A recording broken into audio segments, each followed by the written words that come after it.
القرآن قد خصك الرحمن. تو گویا کوئی بھی کام ہو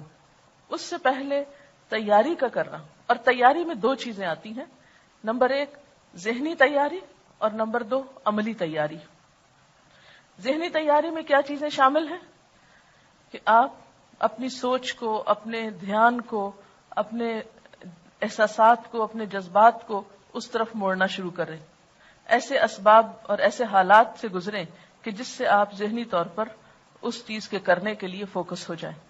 عملی تیاری میں کیا چیز آتی ہے کہ مثلا آپ کو معلوم ہے کہ رمضان میں آپ کو اتنا راشن چاہیے، جیسے گھریلو خواتین ہیں جو گھر چلاتی، اتنا راشن چاہیے، یہ چیزیں خریدنا ہے، یا عید پہ کپڑے بنانا ہے، یا اور جو بھی آپ سمجھتے ہیں کہ آپ کو اتنے لوگوں کو روزہ افطار کرانا ہے، یا زکوٰۃ دینا ہے، یا صدقہ خیرات کرنا ہے، یا درس قرآن دینا ہے، یہ جو بھی کام آپ رمضان میں کرنے والے ہیں، اگر بیٹھ کر رمضان سے پہلے ان کے بارے میں مذاکرہ کر لیں، ڈسکشنز کر لیں، گفتگو کر لیں، تیاری کر لیں، عملی طور پر آپ بازار جا کر اپنا حساب کتاب کر لیں کہ کتنا خرید و فروخت کرنی، یا منگوا لیں، اگر آپ خود نہیں جاتے تو بھی منگوا کے سب چیزیں کچن کی ایک طرح سے دوبارہ سیٹنگ کر کے ہر چیز سحری افطاری کے اعتبار سے، پھر ٹائم ٹیبل آپ کے پاس وہ ہونا چاہیے جس کو دیکھ کے آپ سحری افطاری کے اوقات فالو کرتے ہیں. پھر اسی طرح اگر آپ کو کہیں اور تراویح پڑھنے کے لیے جانا ہے تو سواری کا ارینجمنٹ، یہ کس کے ساتھ جانا ہے، یہ کس کو اور ساتھ میں لانا ہے، یہ ساری چیزیں رمضان سے پہلے ایک ایک کر کے جن کا ابھی میں ذکر کروں گی، ان کو عملی طور پر بھی تیار کر کے رکھ لیں اپنے پاس. اس سے آسانی یہ ہوگی کہ جب کام شروع ہوگا تو آپ رائٹ اوے کام ڈے 1 سے شروع کر دیں گے، اور اگر آپ تیار نہیں ہوں گے تو پہلا عشرہ تو آپ کا صرف سوچ بنانے میں گزر جائے گا کہ اچھا رمضان آیا. یہ باتیں میں اپنے تجربے سے کر رہی ہوں. مجھے فرسٹ ٹائم جب عمرے پر جانا تھا، رمضان میں ہی جانا تھا، تو کتابوں میں تو بہت دفعہ عمرے کے بارے میں پڑھا تھا، لیکن میں اس وقت تعلیم کی حالت میں تھی اور لمبا سفر ایک کر رہی تھی کئی مہینے سے تحقیق کے سلسلے میں. تو اردن میں آ کے ہمیں جانا تھا، اردن سے ہمیں جانا تھا، تو مجھے لالچ یہ تھی کہ کیوں نہ کچھ اسکالر سے مل لیا جائے. ایک عالم کے پاس سے اٹھتے تو دوسرے کے پاس، دوسرے سے تیسرے، ہمارا دن انہی سوچوں اور انہی مشغلوں میں گزر جاتا، یا لائبریریاں یا عالم. بہت نیک کام تھا، لیکن جو نفل عبادت بھی یعنی عمرہ ہم کرنے جا رہے تھے اس کے لیے میں ذہنی طور پر اپنے آپ کو تیار ہی نہیں کیا. لہذا نتیجہ یہ ہوا کہ جب فائنل ہو گیا، پہلے تو سیٹ کا بھی کچھ مسئلہ تھا کہ آخری عشرے میں سیٹس بہت مشکل ہوتی، اس کی طے نہیں ہو رہا تھا، تو وہ پھر ہاف ہارٹیڈلی انسان تیاری کرتا ہے نا. جب وہ ہو گئی تو اچانک مجھے جانا پڑا. مجھے یاد ہے میرے پاس احرام کے لیے پراپر چادر ہی نہیں ہے، اور مجھے اور کیا کرنا ہے. اور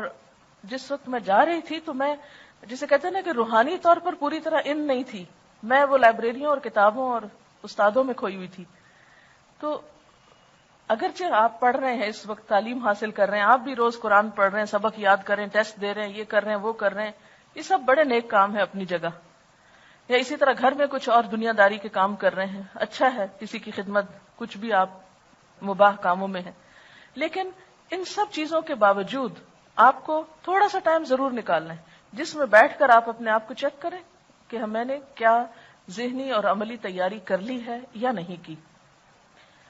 اب اس میں آپ دیکھیے کہ انشاءاللہ آپ کو اس سیٹرڈے کو چھٹی دے رہے ہیں عملی تیاری کے لیے، کہ آپ لوگ گھر میں اپنی مثلاً اگر آپ نے تلاوت کرنی ہے تو کس قرآن پاک سے کرنی ہے، اور دعاؤں کی کتابیں پڑھنی ہے تو کون سی پڑھنی ہے اور کس اوقات میں، اور ان کو رکھنا کہاں ہے. کیونکہ میں اگر اپنی چیز صحیح جگہ پر نہ رکھوں تو میرے پاس اتنا کم ٹائم ہوتا ہے کہ وہ چیز مس ہو جاتی، کیونکہ مجھے ایک مشین کی طرح چلنا پڑتا ہے بعض اوقات. اب یہ ہوتا ہے کہ میں دعائیں جہاں تک پڑھتی ہوں اس میں ساتھ نشانی رکھتی ہوں. اگر کوئی اور آ کے میری کتاب اٹھا لے اور نشانی ہلا دے تو مجھے ایک اپسیٹ سی میں ہو جاتی ہوں کہ وہ روٹین میں خلل آ گیا. وہ یعنی وہ ہوتا ہے نا اندر ایک سسٹم آپ کے سیٹ ہے، اگر وہ ہل جائے تو تھوڑا سا وہ روحانی کیفیت میں بھی فرق آتا ہے. تو اب یہ نہیں کہ جیسے ایک کتاب ہے اور گھر والے سارے اس کو پڑھ رہے ہیں اخبار کی طرح، جیسے ایک اخبار آتا ہے نا تو سارے گھر والے اس کو چھین جھپٹ رہے ہوتے ہیں. تو آپ بھی اگر ایک دعاؤں کا کارڈ ہے یا ایک کتاب ہے تو وہ سارا گھر اسی کو پڑھ رہا ہے، اور عین افطاری کے وقت دعائیں مانگتے وقت چھینا جھپٹی ہو رہی، مجھے دے دو، بس کرو، تم اتنی لمبا کر دیا. اس سے کیا ہوگا؟ آپ کی روحانی کیفیت میں فرق ہوگا. ٹھیک ہے آپ اپنا دے دیجئے کسی کو اور آپ اپنے ہاتھ سے لکھ کے رکھ لیجئے یا اپنے سینے میں لکھ کے رکھ لیجئے، اور ان چیزوں کو آپ ترتیب سے پھر اسی طرح یعنی اس سیٹرڈے کی چھٹی کو انشاءاللہ تعالی اور پھر 7 سنڈے 2 دن آپ کو مل جائیں گے. تو جو تو خواتین ہیں ان کے تو بہت سارے کام ہیں. لڑکیاں بھی آپ کیا کریں, گھر والوں کو صرف اپنی تیاری نہیں کریں, گھر والوں کو بھی مینٹلی تیار کریں اور ان کے لیے بھی ایسی چیزیں تیار رکھیں. ایک چھوٹا سا کارڈ لے لیں, اور میں عموماً کیا کرتی ہوں, جو شادی وادی کے کارڈ آتے ہیں نا وہ اتنے مہنگے ہوتے ہیں عام طور پر, اور اس کے ایک سائڈ پہ کچھ چھوٹی سی بات لکھی ہوتی ہے, دوسری سائڈ خالی ہوتی, پھینکتے ہوئے بھی دل نہیں کرتا, جمع کر کے بھی بے وجہ کا جنگ اکٹھا ہو جاتا ہے. تو میں ہمیشہ اس کی بیک سائڈ کو اس طرح کی اپنے ذہنی طور پر جو باتیں مجھے کرنی ہوتی ہیں ان کو لکھ کے سامنے رکھ لیتی ہوں. وہ اگر کہیں ٹکائے تو یوں کھڑے بھی ہو جاتے ہیں, اگر لکھ کے رکھیں تو جلدی خراب بھی نہیں ہوتے. تو اس پر جو جو کام آپ کو کرنے ہیں یہ چیزیں آپ نے روز کرنی ہے. مثلا میں نے لکھ کے رکھا ہوا کہ سب سے پہلے صبح میں کیا پڑھنا ہے, اس کے بعد تسبیحات کون سی کرنی. حالانکہ مجھے پتا ہے یہ کرنی ہے, لیکن پھر بھی میں کاموں کے پریشر میں بعض اوقات بھولنے لگتی ہوں. تو میں وہ کارڈ مجھے یاد دلاتا ہے کہ آج میں نے یہ کام نہیں کیا. جس طرح آپ کو ایک چیک لسٹ دی گئی تھی, اسی طرح آپ کو یہ کارڈ جو ہے جائزہ کارڈ, اس کا نام آپ رکھ سکتے ہیں اپنے لیے, یعنی اپنا سیلف انالیسس کے لیے, کہ مثلا اگر آپ نے اپنے اوپر کچھ نفل باندھے ہوئے ہیں یا کچھ ذکر خاص کرنا ہے آپ کو, خاص سے مراد مسنون ہی ہے, وظیفہ مراد نہیں ہے کہ 1000 دفعہ کچھ, 1,00,000 دفعہ کچھ پڑھنا ہے, تو ان سب کے یعنی ترتیب بار اپنے چیزیں لکھ کر رکھ لیں. پھر یہ ہے کہ جائے نمازیں وغیرہ دھو کے صاف ستھری کر لیں, کیونکہ افسوس کے ساتھ کہنا پڑتا ہے کہ بعض گھرانوں میں اس کا اہتمام نہیں ہوتا, اور بہت فریکوینٹلی یہ چیز دیکھنے میں آتی ہے کہ لوگ سارا گھر صاف رکھتے اور ایک جائے نماز گندی رہ جاتی. شاید وہ مائنڈ کرتے ہیں اس کو دھونا یا گناہ سمجھتے ہیں. تو عبادت میں لطف کے لیے کیا ہے, تھوڑا سا گھر کی صفائی کو بھی دیکھ لیں, کچن کی صفائی, گھر کی صفائی, اپنے بیڈ کی, کمرے کی, جہاں آپ کو عبادت کرنی ہے, جہاں پڑھنا ہے, کتابوں کی شیلف کی, الماری کی, یعنی ہر ایک چیز جو ہے بالکل ترتیب سے کر لیں. اور اتنی ترتیب سے کر لیں, بلکہ میں تو بعض اوقات یہ کیا کرتی تھی کہ جو بیڈ بستر وغیرہ سال بھر اٹھتے رکھے جاتے ہیں, وہ میں رمضان سے پہلے چادریں, ہر چیز اس طرح ایسی جگہ پہ رکھ لیتی تھی کہ بس صرف 1 منٹ اس میں لگے اور ہر چیز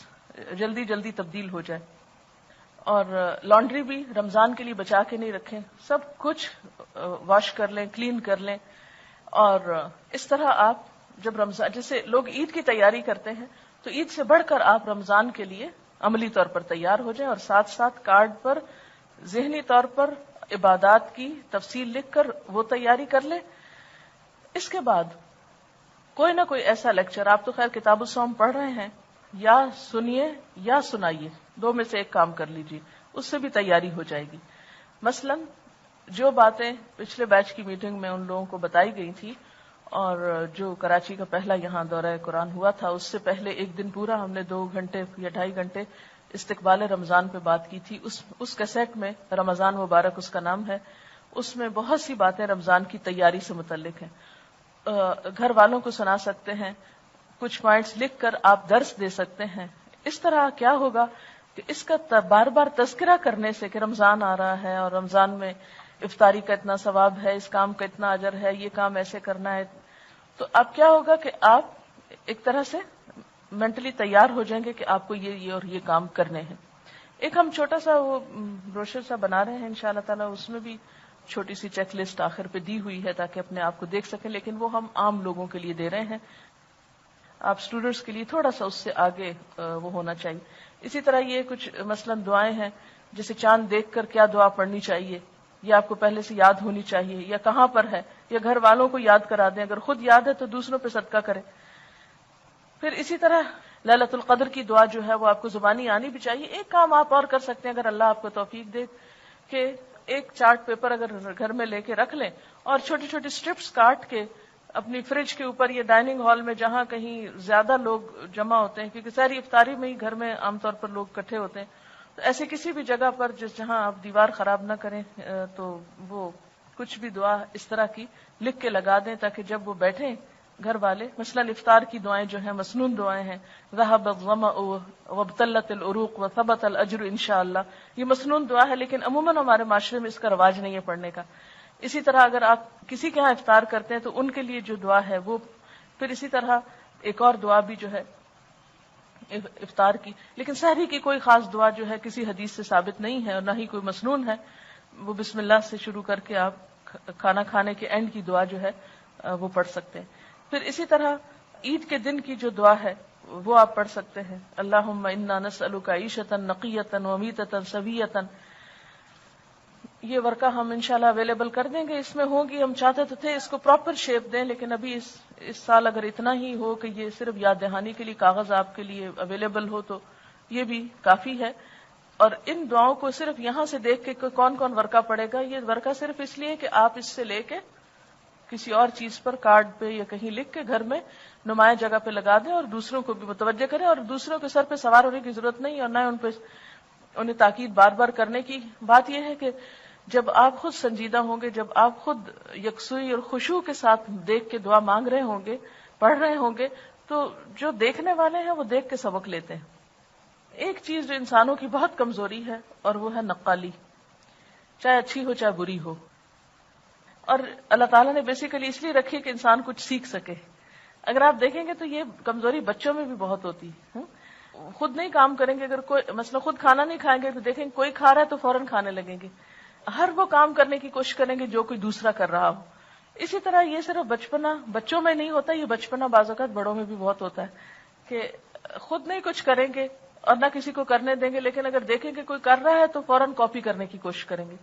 تو کیوں نہیں آپ اس چیز سے فائدہ اٹھاتے اور لوگوں کی اس چیز کو، اس کمزوری کو ایک پازیٹو رخ دیتے کہ آپ ان کے سامنے ایک عملی اگزامپل بنے. مت کہیں کسی کو پڑھو پڑھو اس کا ہی. جب آپ منہ ہلا رہے ہوں گے تو پوچھیں گے کیا پڑھ رہی ہو، پوچھتے ہیں نا.